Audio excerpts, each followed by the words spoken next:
渔民们将绳子缠绕在柱子上，经过一段时间，美味的牡蛎就会挂满绳子，而这仅仅是他们的常规操作。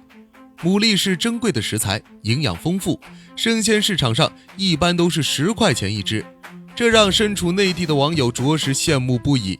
这还不算啥，到了牡蛎收获的季节，渔民凌晨早早地开船出海，开往自己的养殖区，看到成片成片的浮漂，工人启动设备，一条条牡蛎挂满钢丝，然后从海里被收起，看得出来这批牡蛎新鲜肥美，琳琅满目。接着牡蛎一串串被收到作业船上，经过传送带，工人只需要简单做剪切处理。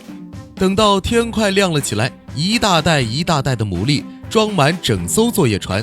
工人将其拖到岸边的加工厂，然后一袋一袋吊装到厂房，一袋子牡蛎被散落在地上，工人用钉耙将牡蛎散开，接下来一袋子一袋子的牡蛎堆叠在上头，整个场面看起来非常诱人。心想，如果在这里上班，每天都可以吃上美味可口的清蒸牡蛎。接下来工人会进一步加工处理，两头各站一排刨牡蛎的好手，每人手上一把锥子，他们熟练地撬开牡蛎，纯流水线操作，找到牡蛎缝，锥子插进去，一撬一拧，牡蛎壳轻松撬开。很快牡蛎肉会一盆一盆被装满，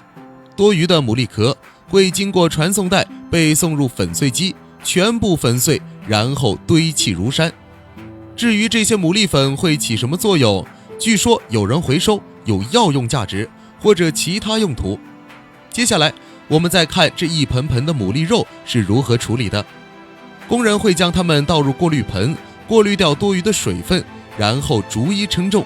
称重之后倒入清水之中进行清洗，清洗完了再用过滤盆捞起来，然后逐一称重装袋，机器封好袋口，然后牡蛎肉和冰块一起被装入泡沫箱，泡沫箱封装完之后，再经过物流运输，美味新鲜的牡蛎肉就会进入千家万户了。看到这里，不知道镜头前的你流口水了没？